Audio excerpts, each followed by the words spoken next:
आप सभी का आपके अपनी YouTube channel super concept classes में स्वागत है। और आज की इस वीडियो में मैं आप लोगों को क्लास 10th के साइंस के मॉडल सेट 2 का कंप्लीट सॉल्यूशन कराने वाला हूं। इससे पहले मैंने आपको सेट 1 का कंप्लीट सॉल्यूशन करा दिया है। अगर आपने उस वीडियो को नहीं देखा है तो सबसे पहले आप लोग उस वीडियो को देख लीजिए। और यहाँ पर ये जो हमारा सेट 2 है, यहाँ पर मैं आपको कंप्लीट सॉल्यूशन कराऊंगा बहुत ही सिंपल और इजी लैंग्वेज में। आप लोग वीडियो पर बने रहे। अगर वीडियो पसंद आता है तो वीडियो को लाइक कर दीजिए और जितना हो सके इस वीडियो को आप अपने दोस्तों के साथ शेयर करें। और अगर आप लोग हमारी चैनल पर नए हैं तो चैनल को सब्सक्राइब करने के साथ साथ बेल आइकन को प्रेस कर दीजिए, क्योंकि आपका जितना भी मॉडल पेपर आया हुआ है चाहे किसी भी सब्जेक्ट का हो, आपको कंप्लीट सॉल्यूशन इसी चैनल पर मिल जाएगा। और देखिए यहाँ पर कुछ सामान्य निर्देश दिया गया है, जिससे यहाँ पर आप लोग देख सकते हैं जो आपका सेट 1 में दिया गया था बिल्कुल वही चीज यहाँ पर दिया गया है। तो यहाँ पर इस चीज को मैं आपको बार बार नहीं बोलूंगा। तो चलिए हम लोग आगे चलते हैं और एक एक करके हर एक क्वेश्चन के आंसर को बहुत ही सिंपल तरीके से समझते हैं।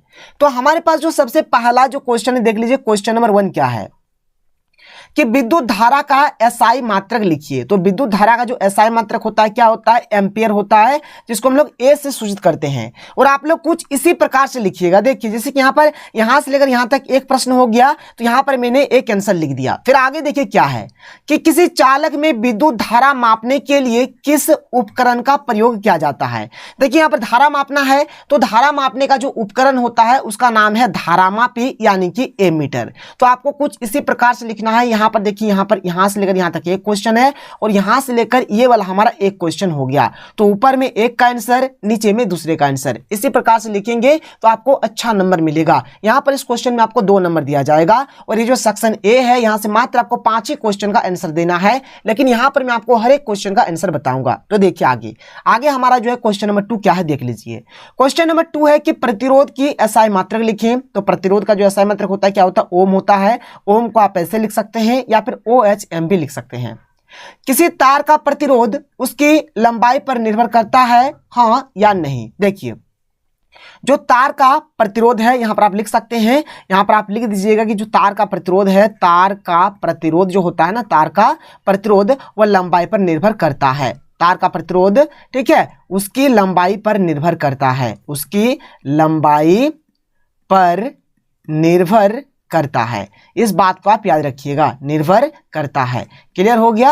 मतलब यहां से बोला जाए तो हाँ इसका आंसर हो जाएगा यस। ठीक है, अब देखिए जो हमारा तार का जो प्रतिरोध होता है ना, जो तार का प्रतिरोध होता है वह तार की लंबाई पर, अनुप्रस्थ काट का क्षेत्रफल और ताप पर निर्भर करता है। अब कैसे निर्भर करता है बात को समझिए। देखिए एक फॉर्मूला होता है R बराबर रो L बटा A। अब देखिए यहाँ पर जो है, यहाँ पर R जो होता है वह L के समानुपाती होता है और R जो होता है वह A के व्युत्क्रमानुपाती होता है। इस बात को समझिए। यहाँ पर देखिए समानुपाती है, इसका मान क्या हो गया? देखिए अगर L का मान बढ़ेगा तो R का मान भी बढ़ेगा, और अगर L का मान घटेगा तो R का मान भी घटेगा। और अगर यहाँ पर A का बात किया जाए, अनुप्रस्थ काट के क्षेत्रफल का, तो यहाँ से हम लोग बोल सकते हैं कि देखिए यहाँ पर कि अगर A का मान बढ़ेगा ना तो यहाँ पर R का मान घटेगा, यानी एक दूसरे के यहाँ पर विपरीत होने वाले हैं। ठीक है, यानी A का मान अगर बढ़ेगा तो R का मान घटेगा, और अगर A का मान घटेगा तो R का मान बढ़ेगा। क्लियर हो गया? तो यहाँ पर देखिए सिंपल सा जो बात है, यहाँ पर प्रतिरोध का जो एसआई मात्रक हो गया क्या हो गया? ओम हो गया। और यहाँ पर क्या है कि किसी तार का जो प्रतिरोध है उसकी लंबाई पर निर्भर करता है, तो हाँ करता है सर, यस। यहाँ पर आप क्या बोलिएगा? यस बोलिएगा, यही हो जाएगा इसका राइट आंसर। कोई दिक्कत नहीं है। चलिए आगे देखते हैं क्वेश्चन नंबर 3। तो देखिए क्वेश्चन नंबर 3 क्या है कि 2 ऐसे धातुओं का नाम बताइए जिसे आसानी से चाकू से काटा जा सकता है। तो एक हो गया हमारा सोडियम, एक हो गया पोटेशियम। ठीक है, ऐसे लिथियम भी आप बोल सकते हैं, लेकिन यहाँ पर दोनों का नाम पूछा तो मैंने 2 धातु यहाँ पर लिख दिया, आप भी कोई सा भी लिख सकते हैं। क्वेश्चन नंबर 4 क्या है? देखिए यहाँ पर दिया गया CH3 CO CH3, फिर है C2H4। यहाँ पर 2 कंपाउंड है यानी कि 2 यौगिक है, और आपको यहाँ पर बताना है कि इसमें से जो दोनों यौगिक है दोनों में कौन कौन सा यहाँ पर प्रक्रियात्मक समूह है, यानी कौन सा फंक्शनल ग्रुप है। तो पहला वाला जो है CH3 CO CH3, यहाँ पर जो प्रक्रियात्मक समूह है, ये जो CO है यही हमारा प्रक्रियात्मक समूह है, तो CO हमने लिख दिया। और CO का नाम होता है कीटोन, तो मैंने कीटोन लिख दिया। और ये जो C2H4 है, यहाँ पर आप देख लीजिए, ये हमारा एल्कीन में आएगा। किस में आएगा? एल्कीन में आएगा। तो इसमें प्रक्रियात्मक समूह क्या हो जाएगा? एल्कीन हो जाएगा, जैसे कि मैंने यहाँ पर इसका जनरल फॉर्मूला लिख दिया है CnH2n। कोई दिक्कत नहीं है, समझ में आ रहा है? आगे देखिए।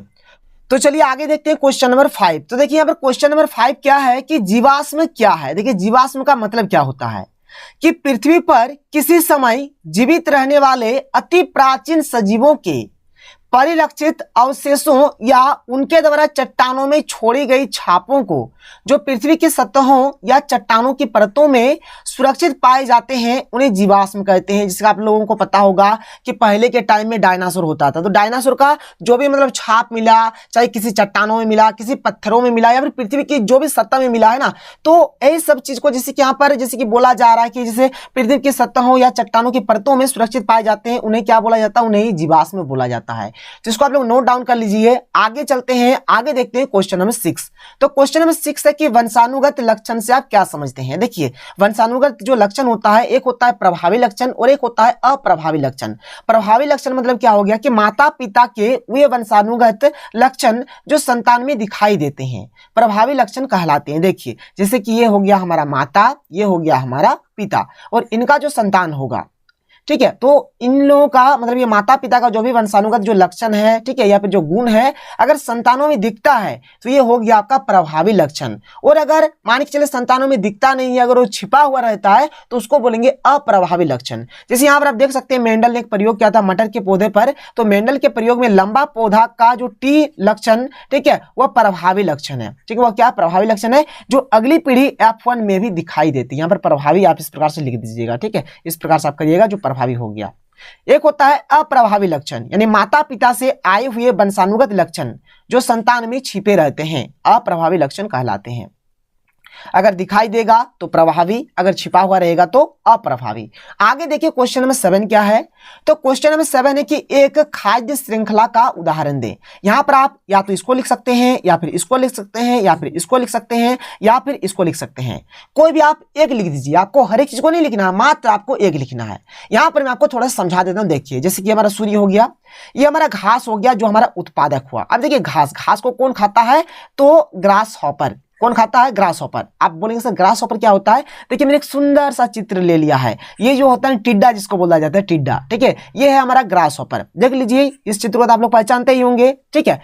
तो यहां पर क्या हो गया, जैसे ये घास है, घास को कौन खा रहा है, तो ग्रास हॉपर खा रहा है, ये हमारा प्राथमिक उपभोक्ता हो गया। अब ये जो ग्रास हॉपर यानी जो टिड्डा है, इस टिड्डे को कौन खा जाएगा, तो मेढक खा जाएगा, तो मेढक हो जाएगा हमारा द्वितीयक उपभोक्ता।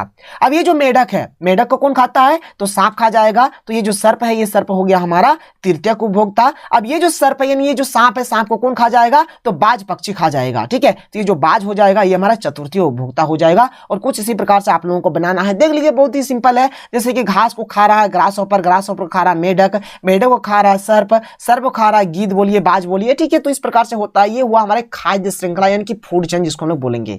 तो क्वेश्चन नंबर 7 हो गया। आगे चलते हैं और यहां पर आपको इतना नहीं लिखना है, परीक्षा में मात्र आपको एक लिखना है, या तो आप इसको लिखिए या फिर इसको या फिर इसको या फिर इसको, मात्र एक लिखिए, काम बन गया।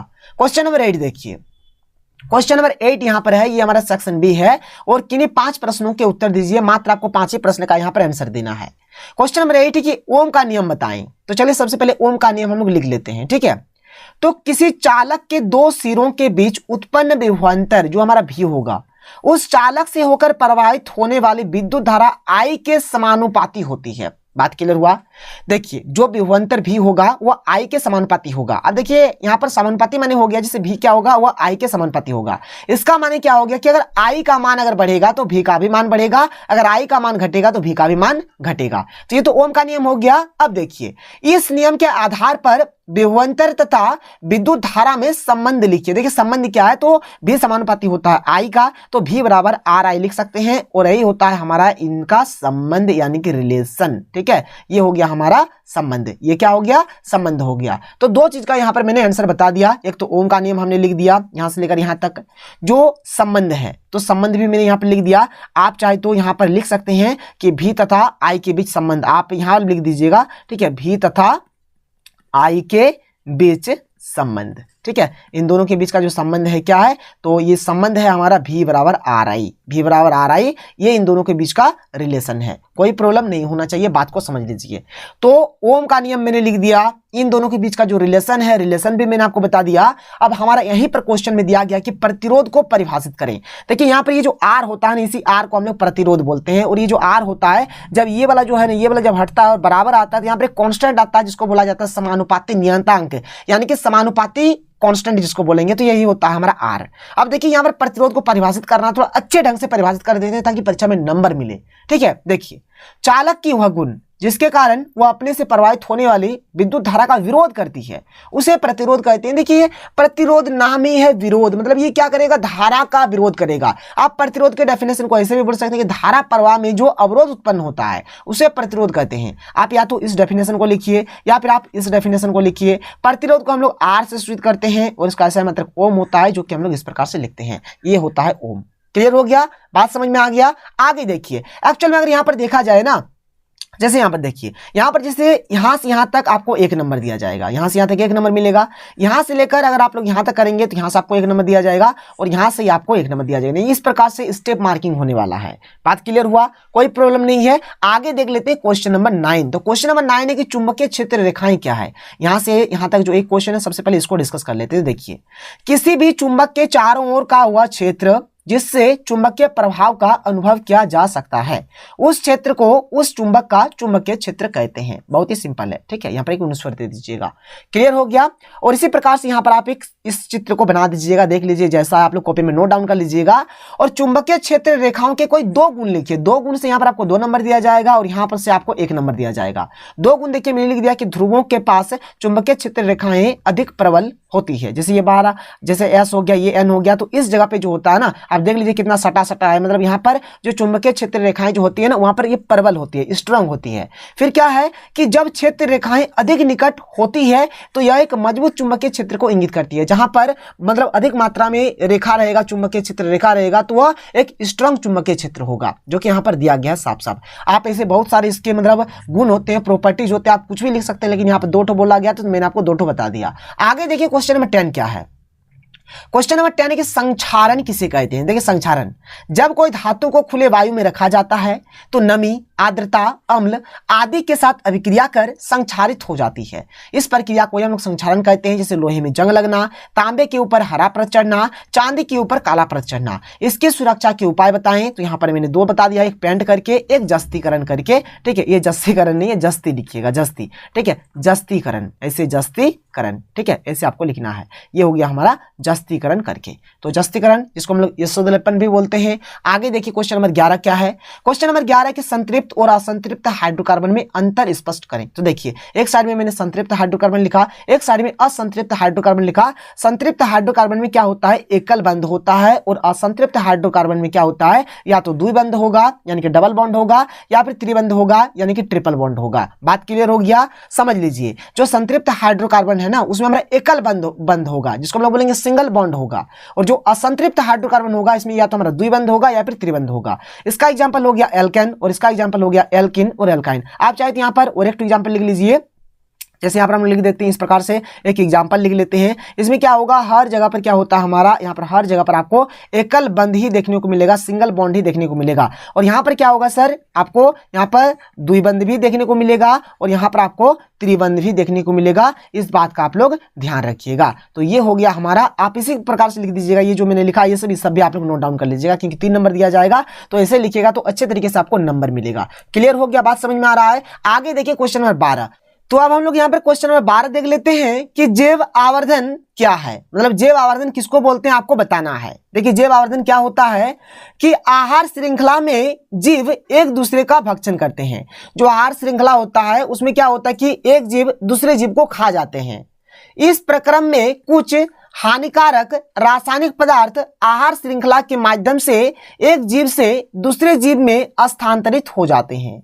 इसे ही जैव आवर्धन कहते हैं। बात क्लियर हुआ, बात समझ में आया। देखिए, जैसे कि जो हमारा आहार श्रृंखला होता है, जैसे कि मान के चलिए यहाँ पर कोई एक जीव है, यहाँ पर कोई एक जीव है, यहाँ कोई एक जीव है, यहाँ कोई एक जीव है। ये जो जीव होगा इसको ये खा जाएगा, इसको ये खा जाएगा, इसको ये खा जाएगा। तो यहाँ पर ये जब ये मतलब जीवों का जब भक्षण होता है, जब यहाँ पर एक दूसरे को जब ये खा जाते हैं, तो इनके साथ जो भी हानिकारक जो भी रासायनिक पदार्थ रहते हैं ना, एक जीव से दूसरे जीव में क्या हो जाते हैं, ट्रांसफर हो जाते हैं, इनके स्थानांतरित हो जाते हैं। और इसी को बोला जाता है जैव आवर्धन। जैसे कि यहाँ पर आप अन्य शब्दों में बोल सकते हैं कि आहार श्रृंखला में हानिकारक पदार्थों का एक जीव से दूसरे जीव में स्थानांतरण ही जैव आवर्धन कहलाता है। बात क्लियर हुआ, बात समझ रहे हैं। आगे देखिए क्वेश्चन नंबर 13। क्वेश्चन नंबर 13 है कि एक पारितंत्र में ऊर्जा के प्रवाह का एक चित्र बनाएं। देखिए यहाँ पर आप देख सकते हैं कि एक परितंत्र में ऊर्जा के प्रवाह का आरेख चित्र, ठीक है। यहाँ पर क्या है, सूर्य का प्रकाश है, यहाँ पर आपका उत्पादक है, ये आपका शाकाहारी हो गया, ये आपका मांसाहारी हो गया, ये आपका शीर्ष मांसाहारी हो गया। तो इसी प्रकार से आप लोग बना दीजिएगा, कोई प्रॉब्लम नहीं है। आगे देखिए अगला question, question number 14। Question number 14 है कि मेंडल ने अपने प्रयोग के लिए मटर के पौधे का चयन क्यों किया। देखिए मेंडल ने एक प्रयोग किया था मटर के पौधे पर, तो मटर का ही पौधा उन्होंने क्यों लिया। बहुत सारा तो पौधा था, मतलब दूसरा पौधा भी ले सकता था, लेकिन क्यों नहीं लिया, उन्होंने मटर का ही पौधा क्यों लिया। तो देखिए यहां पर ये जो क्वेश्चन है इसका जो सही आंसर हो जाएगा क्या हो जाएगा कि मेंडल ने अपने प्रयोगों के लिए मटर के पौधे का चुनाव इसलिए किया क्योंकि मटर का पौधा आसानी से उपलब्ध हो जाता था। जो मटर का जो पौधा है ये बहुत ही आसानी से मतलब इजीली मिल जाता है। यह एक साल में कई बार लगाया जा सकता है, मतलब एक साल में बहुत बार लगा सकते हैं। इनके पुष्प आकार में बड़े और अधिक परागण क्षमता वाले हैं। इनमें परागण को आसानी से किया जा सकता था। मटर के पौधे आसानी से बड़े हो जाते थे और इनका अध्ययन करना भी अत्यधिक सरल था, इसलिए मेंडल ने मटर के पौधे का ही चयन किया। बात क्लियर हुआ। आगे देखिए क्वेश्चन नंबर 15।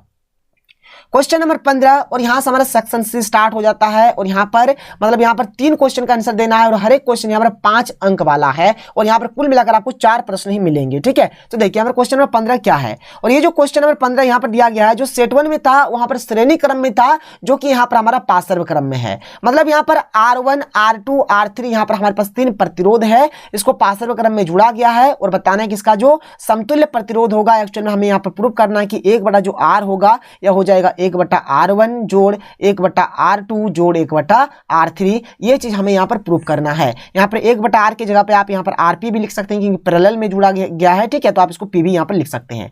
तो चलिए इसको प्रूव करते हैं, अच्छे तरीके से समझते हैं। देखिए यहाँ पर हमने क्या किया देख लीजिए कि माना 3 प्रतिरोधकों जिनके प्रतिरोध क्रमशः R1 R2 R3 है। यहाँ पर हमने 3 प्रतिरोध ले लिया है R1 R2 और R3, ठीक है। और यहाँ पर ये जो 3 प्रतिरोध है ये भी विभवांतर के बैटरी के साथ ये जुड़ा गया है, ठीक है। देख लीजिए भी विभवांतर के बैटरी के साथ जुड़ा गया है।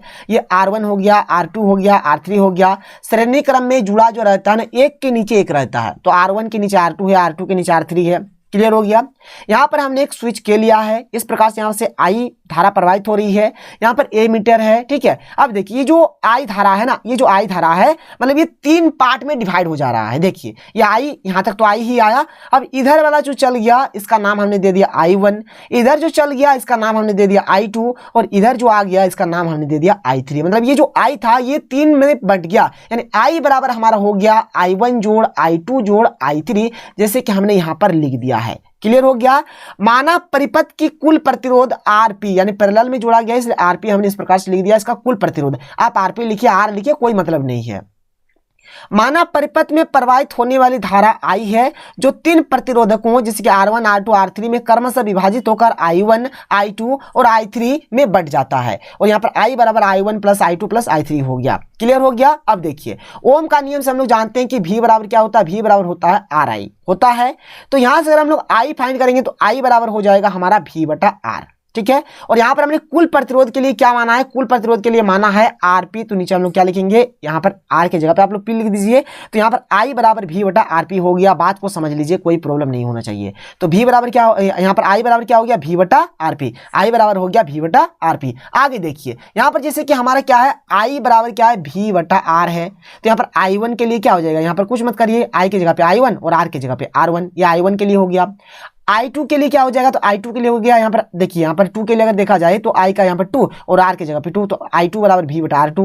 3 के लिए क्या हो जाएगा, I3 बराबर V/R3। इस प्रकार से हमने कर दिया। समीकरण 1 जो है हमारे क्या है, I बराबर I1 plus I2 plus I3। तो I का मान हमने बैठा दिया, I1 का मान बैठा दिया, I2 का मान बैठा दिया, I3 का मान बैठा दिया। इन तीनों में हमने क्या किया, V कॉमन ले लिया, तो यहाँ से V कैंसिल आउट हो गया। तो बचा 1/RP, यहाँ से 1/R1 1/R2 1/R3 इस प्रकार से बचा। तो 3 प्रतिरोध रहने से ऐसा लिखेंगे, और अगर 3 से अधिक प्रतिरोधक रहेगा तो इस प्रकार से हम लोग इसको लिख देंगे, कोई प्रॉब्लम नहीं होगा। बहुत ही सिंपल है, 5 नंबर आपके पॉकेट में, ठीक है। बहुत ही अच्छा क्वेश्चन है। आगे देख लेते हैं अगला क्वेश्चन। अगला क्वेश्चन देखिए, अगला क्वेश्चन है कि विद्युत मोटर क्या है। तो चलिए सबसे पहले विद्युत मोटर क्या है देख लेते हैं। तो विद्युत मोटर वह घूर्णन युक्ति है जो विद्युत ऊर्जा को यांत्रिक ऊर्जा में परिवर्तित कर देता है। विद्युत मोटर का आंसर हो गया। विद्युत मोटर क्या है? एक मतलब ऐसा मतलब मशीन है, एक ऐसा घूर्णन युक्ति है जो विद्युत ऊर्जा को क्या करता है? यांत्रिक ऊर्जा में बदल देता है। इसका सिद्धांत लिखिए। तो चलिए इसके सिद्धांत को देख लेते हैं। देखिए विद्युत मोटर का सिद्धांत क्या है। तो विद्युत मोटर जो है ये फ्लेमिंग के वामहस्त नियम के अनुसार कार्य करता है। जब विद्युत मोटर की कुंडली से होकर विद्युत धारा प्रवाहित होती है तो चुंबकीय क्षेत्र के कारण कुंडली गति करता है। यही विद्युत मोटर का सिद्धांत है। क्लियर हो गया? सिद्धांत भी हो गया। एक विद्युत मोटर का नामांकित चित्र बनाइए एवं इसके दो उपयोग लिखिए। देखिए विद्युत मोटर का कोई चित्र बनाना, नामांकित चित्र जिसमें नाम वगैरह हर एक चीज लिखा रहेगा और यहाँ पर इसके दो उपयोग भी लिखना है। तो देखिए यहाँ पर मैंने चित्र को इस प्रकार से बना दिया। यहाँ पर देख लीजिए, ये हमारा चुंबक, दो चुंबक है, ये नॉर्थ पोल, ये साउथ पोल। यहाँ पर इस प्रकार से एक आयताकार कुंडली होता है जिसका नाम है ABCD। यहाँ पर ये जो आप लोग देख पा रहे हैं इसको हम लोग बोलते हैं धुरी, जिसको इंग्लिश हम लोग बोलेंगे एक्सेल बोलेंगे। ठीक है, यहाँ पर देखिए जो विभक्त वाला क्या है, P तथा Q है, और यहाँ पर ये जो ये वाला आप जो देख पा रहे हैं यहाँ पर एक ब्रूस लगा हुआ है, X तथा Y क्या है, दो ब्रूस है। क्लियर हो गया? तो मैंने थोड़ा सा लिख दिया है कि विद्युत मोटर में एक आयताकार कुंडली ABCD होती है जो एक शक्तिशाली चुंबक के दो ध्रुवों के बीच रखा होता है। कुंडली का दोनों सिरा दो विभक्त वलय P एवं Q से जुड़ा होता है। विभक्त वलय जो P होता है वो ब्रूस B1 से और विभक्त वलय जो Q होता है वो ब्रूस B2 से जुड़ा होता है। इनके बीच एक एक्सेल यानी कि धुरी को आप इस प्रकार से लिखिएगा। ठीक है, यहाँ पर हर्षु होता है तो धुरी होता है। दोनों ब्रूस एक बैटरी से जुड़ा हुआ होता है। देख लीजिए यहाँ पर एक बैटरी से जुड़ा गया है, यहाँ पर एक स्विच भी होता है। अब विद्युत मोटर की उपयोग लिखना है। यहाँ पर देखिए मात्र आपको यहाँ पर दो ही उपयोग लिखने के लिए कहा गया था, लेकिन यहाँ पर मैंने बहुत सारा लिख दिया है। आप लोग लेकिन परीक्षा में दो ही लिखिएगा। पंखा में होता है, जेट पंप में होता है, CD प्लेयर में होता है, कूलर में होता है, रेफ्रिजरेटर में होता है, मिक्सर में होता है, कंप्यूटर में होता है इत्यादि। ये सब में क्या होता है? विद्युत मोटर का ही उपयोग किया जाता है। आगे देख लीजिए अगला क्वेश्चन। अगला क्वेश्चन है क्वेश्चन नंबर 17। यहाँ पे क्या है कि समावयवता किससे कहते हैं? देखिए समावयवता मैंने क्या हो गया, देखिए इसका जो सूत्र रहेगा, सूत्र एक ही रहेगा, लेकिन उसका जो स्ट्रक्चर रहेगा, जो संरचना रहेगा, मतलब अलग अलग टाइप का रहेगा। मतलब बात को समझिए। मैंने यहाँ पर 5 आदमी को क्या किया, 5 जो आदमी था सबको क्या किया, 10 लाख करके पैसा दे दिया। सबको 10 लाख करके पैसा दे दिया, अमाउंट सेम है, सबको 10-10 लाख मैंने दे दिया। अब मैंने क्या बोला कि जाओ तुम लोग अपना अपना घर बनाओ। तो घर बनाएगा कोई, मतलब अलग डिजाइन का बनाएगा तो कोई अलग डिजाइन का बनाएगा। तो बस वही होता है, अमाउंट सबके पास वही है, 10 लाख ही है, लेकिन मतलब अलग अलग आदमी अलग अलग टाइप का घर बनाएगा। कोई हॉल बड़ा बनाएगा, कोई 5 रूम का बनाएगा, कोई 4 रूम का बनाएगा। ठीक है, कोई 2 तल्ला बनाएगा, कोई 3 तल्ला बनाएगा। तो मतलब जो भी होगा वो अपने हिसाब से बनाएगा, मतलब इसका स्ट्रक्चर अलग होगा, लेकिन यहाँ पर जो अमाउंट होगा वो सेम टू सेम होगा। तो चीज लिखा गया है कि ऐसे विभिन्न यौगिक जिनका अनुसूत्र समान हो लेकिन संरचनात्मक सूत्र भिन्न भिन्न हो उसे समावयव कहते हैं, और इस घटनाक्रम को समावयवता कहते हैं। देखिए जो नॉर्मल होता है वो सिंपल सा, मतलब 1 तल्ला बनाएगा इस प्रकार से। आइसो वाला क्या करेगा, 2 तल्ला, मतलब नीचे का ये 1 तल्ला हो गया, यहाँ पर ये 1 तल्ला होगा।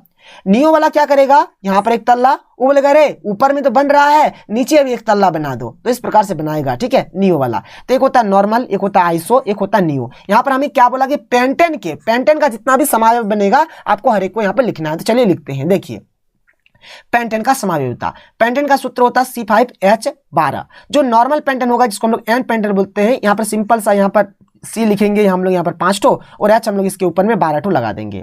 अब जो हमारा आइसो वाला होगा, किसी भी एक C के ऊपर में और 1 ठो चढ़ा दीजिए, मतलब 2 तल्ला वाला। तो यहाँ पर हम लोग 4 ठो C हमने लिख दिया, यहाँ पर 1 C हमने चढ़ा दिया और इस प्रकार से इसका बना दिया। जो नियो पेंटेन होगा, मतलब यहाँ पर देखिए 1 तो तल्ला ये जो है ये रहेगा, ये ऊपर भी 1 तल्ला बनाएगा और नीचे जमीन को खोद के भी 1 तल्ला बनाएगा। तो इस प्रकार से बन रहा है, देख लीजिए। तो ये हो गया नियो, ये हो गया नॉर्मल, ये हो गया आइसो। क्लियर हो गया? अगला क्वेश्चन देखिए। अगला क्वेश्चन है क्वेश्चन नंबर 18। क्वेश्चन नंबर 18 में देखिए यहाँ पर 3 क्वेश्चन है। ओजोन क्या है? तो ओजोन जो है ना, ओजोन क्या है? ऑक्सीजन का एक समस्थानिक है। इसका एक अणु ऑक्सीजन के 3 परमाणुओं से मिलकर बना होता है। इसका अनुसूत्र O3 होता है, ओजोन का O3 होता है। ठीक है, एक्चुअल में होता क्या, देखिए जैसे कि हमारा O2 है ना, ऑक्सीजन जो है, ऑक्सीजन में जब हमारा यहाँ पर जब ये परावैंगनिक किरण से मतलब जब ये मतलब रिएक्शन करता है तो यहाँ से O+O बनता है, और यहाँ से एक O, फिर से ऑक्सीजन का O2, ये दोनों मिलकर O3 का निर्माण करता है, जो हमारा ओजोन होता है। सूर्य के परावैंगनिक किरणों के प्रभाव से ऑक्सीजन अपने परमाणुओं में टूट जाती है तथा प्रत्येक परमाणु ऑक्सीजन से संयुक्त होकर ओजोन का अणु बनाता है। जैसे कि देख लीजिए, ये इसका रिएक्शन लिख दीजिएगा। यहाँ पर B नंबर में क्या है कि यह किसी परितंत्र को किस प्रकार प्रभावित करता है। तो देखिए ओजोन सूर्य से पृथ्वी तक आने वाले घातक परावैंगनिक विकिरणों को सोख लेती है तथा उन्हें पृथ्वी तक नहीं पहुंचने देती है। इस प्रकार यह पृथ्वी के परितंत्रों के लिए सुरक्षा छतरी का कार्य करती है। परावैंगनिक विकिरण जीवन के लिए अत्यंत हानिकारक होता है। इससे त्वचा कैंसर, मोतियाबिंद आदि भयानक बीमारियां होती है। यह पौधों के पत्तियों को क्षतिग्रस्त कर देता है। बात को समझ लीजिए कितना इंपॉर्टेंट है ओजोन। ओजोन परत की क्षय को कम करने के लिए क्या कदम उठाए गए हैं? देखिए, एक होता है CFC जिसको बोलते हैं क्लोरोफ्लोरोकार्बन, जो कि एक बहुत ही घातक गैस है, और ये जो होता है ये अधिकतर जैसे कि रेफ्रिजरेटर वगैरह से अधिकतर निकलता है।